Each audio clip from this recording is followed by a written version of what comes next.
The morning she called the sheriff on my fence, I could still smell my father's coffee on the porch mid-sip, mug warm in my hand, the flag whispering above the cedar rail.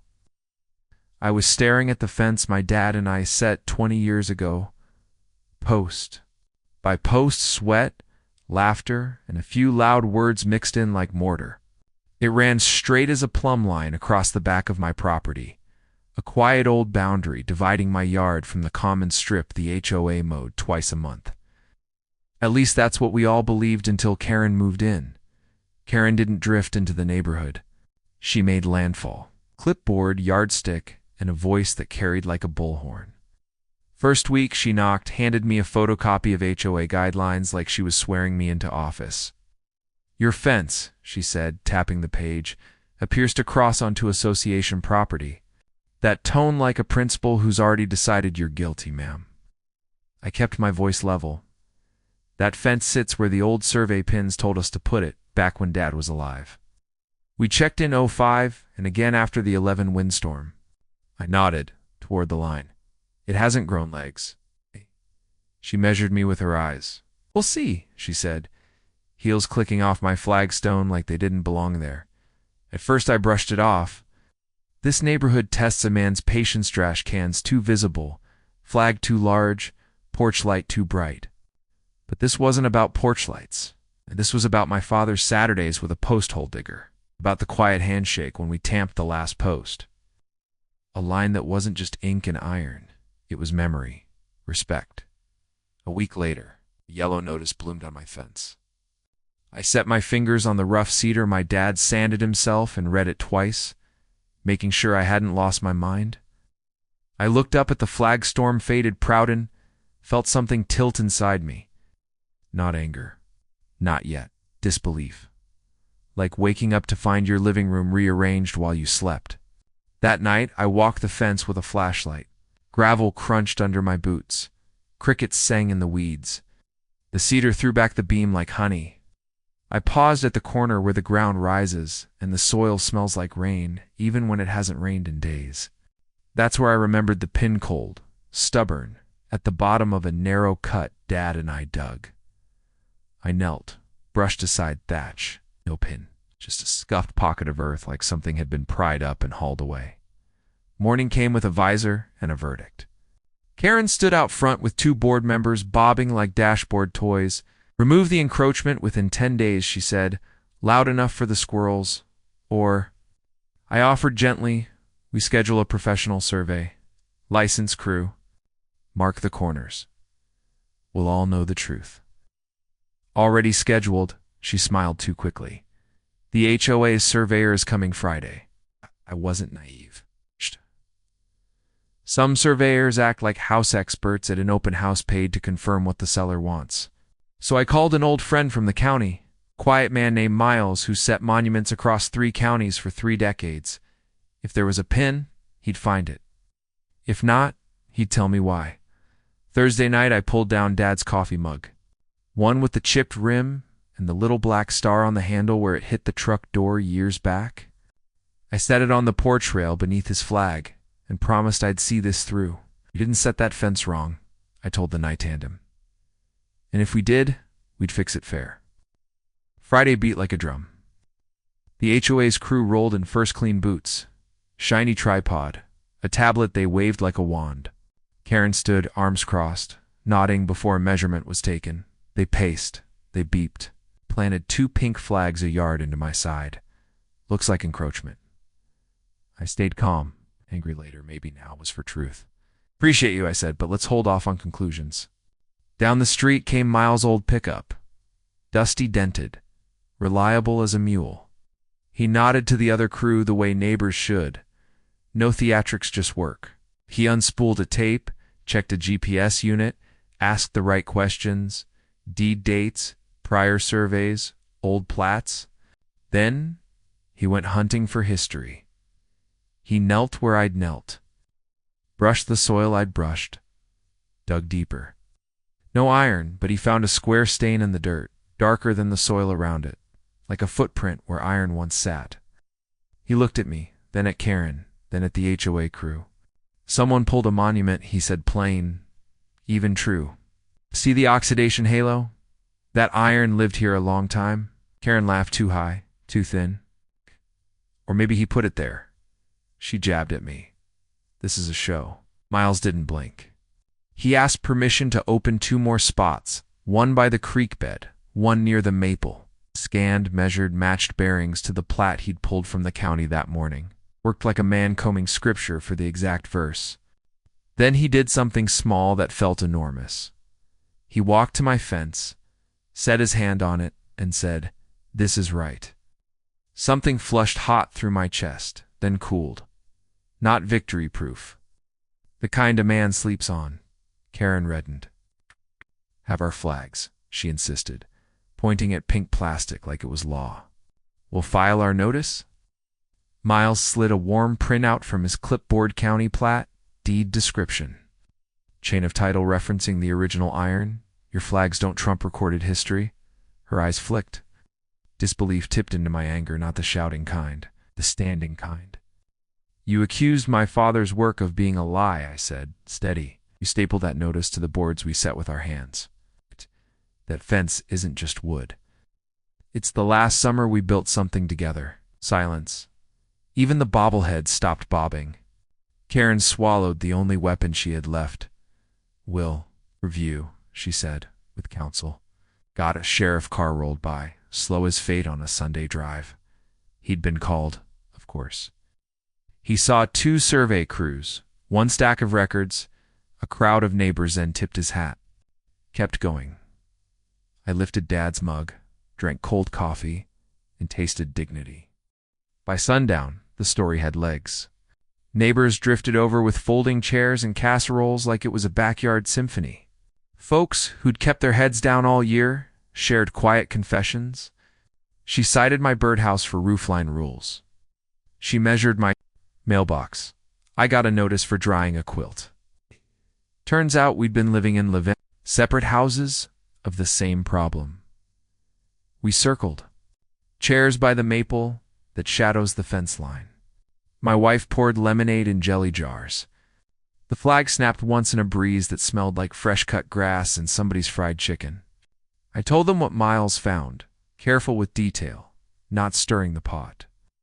Just setting truth down like a pot of coffee. "Pulled monument," I said, pointing to the iron halo in the soil. "Recorded plat backs the fence. Our line is our line." A murmur rose, more relief than noise. Then old Whitaker, 4 houses down and 90 if he was a day, cleared his throat. Cane in one hand, memory in the other. "Back when they built this phase," he said, "the foreman bragged at poker, they shaved inches to widen the common strip. Good inches add up to money." He spat a tobacco thread into a Dixie cup. "Sounds like some of those inches were ours." We sat with that. In the glow of mosquito lanterns, I felt the boards at my back like a spine. Not the money, the lie. Lies like that breed smaller lies in people who like the sound of authority. 2 days later, the letter came, certified. HOA letterhead too big for its envelope. Notice of hearing encroachment and known compliance. Thursday, bring evidence. Bring witnesses. Be prepared to discuss remediation and fines. Called Miles. He isn't a meetings man. He is a truth man. "I'll come," he said, with a chain of title and a sworn statement. Then, a question. "You ready to take it to the county if they don't admit it?" I pictured Dad's hand steadying the post while I swung the mallet. "I'm ready," I said. Not to fight for fighting's sake. To set the line where it belongs. Thursday wore a sky the color of old galvanized steel. I put on my Sunday shirt over my work boots. My wife tucked Dad's mug in a tote because she knows me, and because memory is a better weapon than anger. The community room smelled like dry erase markers and old carpet.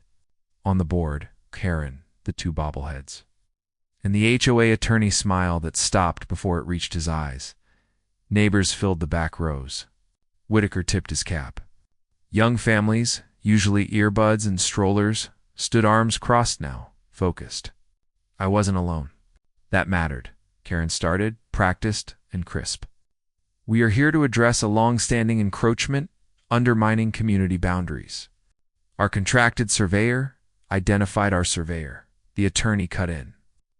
Located the apparent line reflected by flags, Miles rose smoother than his years. With respect, flags aren't law. Monuments are? Records are. He passed the board copies, plats, deed descriptions, an aerial with bearings marked like notes on a staff. He pointed at the oxidation halo photo of the soil telling on whoever pulled the iron. An original monument was removed. The recorded bearings and distances set the true line. The fence sits inside the grantor's parcel. The attorney frowned like the photo had insulted him. Your credentials? 30 years, state licensed. My stamps on the affidavit, his finger calloused. From finding more pins than most men find silver dollars tap the paper. Karen reached for control. Even if that were true, it is true, I said not loud. Not soft, steady. The board retains discretion to require conformity for aesthetic cohesion, she finished. Like words could reshape Earth. The attorney found his footing. We propose the homeowner move the fence back to the flagged line, at his expense, within 15 days. Fine suspended upon compliance. The room tightened. My wife's hand found mine under the table. Whitaker's snort sounded like a tractor refusing to start. I set Dad's mug on the table and met Karen's eyes. My father and I set that fence where the county said the line lived. I said, wood doesn't care about lines.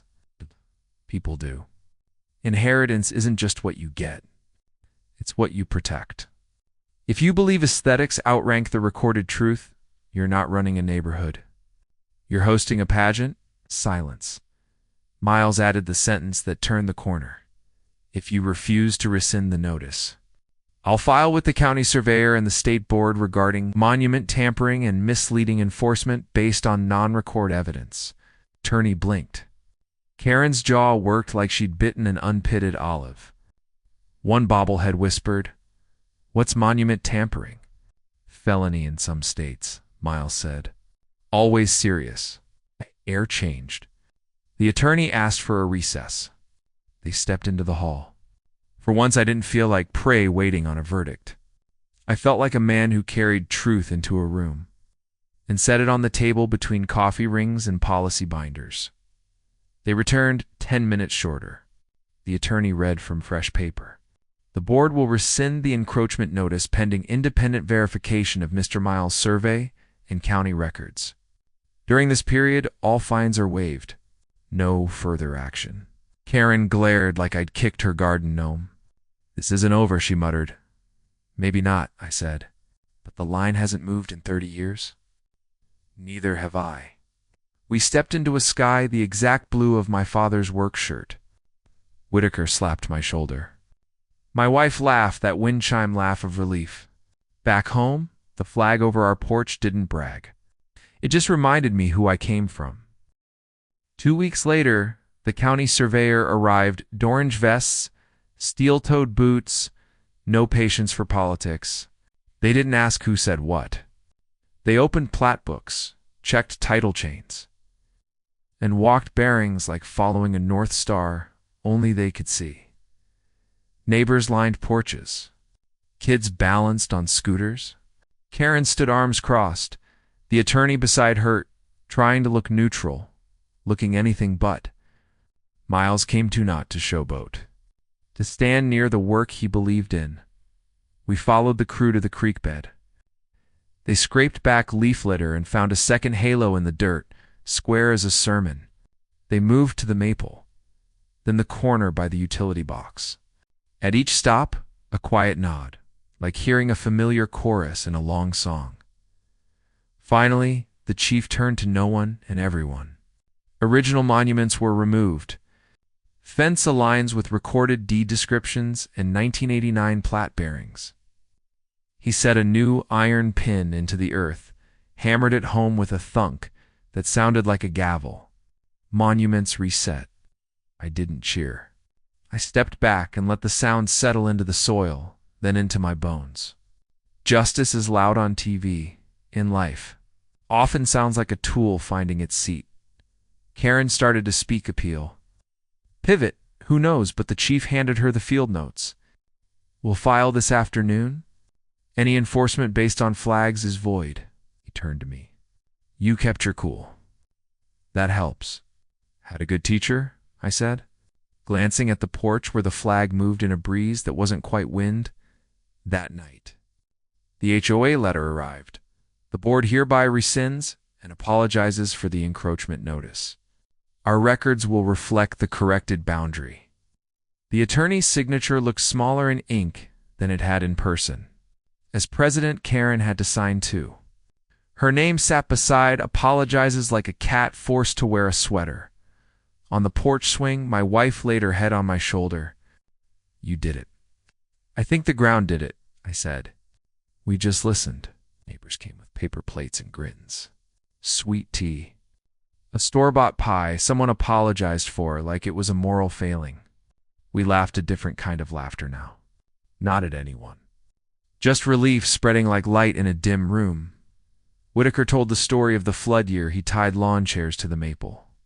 A young dad asked for copies of the survey docs, just in case trouble ever found his door. I'll share them, I said. Not to start fights. To end them. Round 9. As the sky sank into that deep county blue, Karen walked by. She didn't stop, but she slowed. For a heartbeat, she looked like a person who'd carried a job too big for her shoulders and mistook control for order. She gave the smallest nod. I gave one back. Not forgiveness. Not yet. But room for it later. I set Dad's mug in the sink and listened to the house hum refrigerator. I see the soft creak of wood settling after a day of holding us up.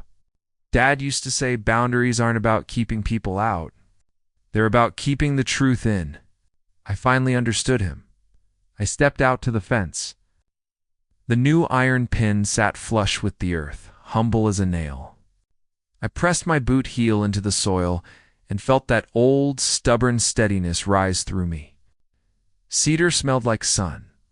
A whippoorwill called from the trees. Somewhere a screen door clapped, and someone laughed in a kitchen. The neighborhood returned to itself. Justice didn't arrive with a siren. It arrived with a survey rod and a measured line. It arrived when neighbors chose to be neighbors and a board remembered it serves people, not the other way around. I looked up at the flag and let the quiet do what quiet does when along. Needless storm has moved on. Sometimes the straightest line isn't the easiest to defend, but it's the one that lets you sleep at night. Have you ever faced an HOA or a neighbor who tried to bend the line? Tell me how you handled it in the comments. I read every one. If you believe some fights are worth having, hit subscribe. Let's stand up together, come steady and unshakable.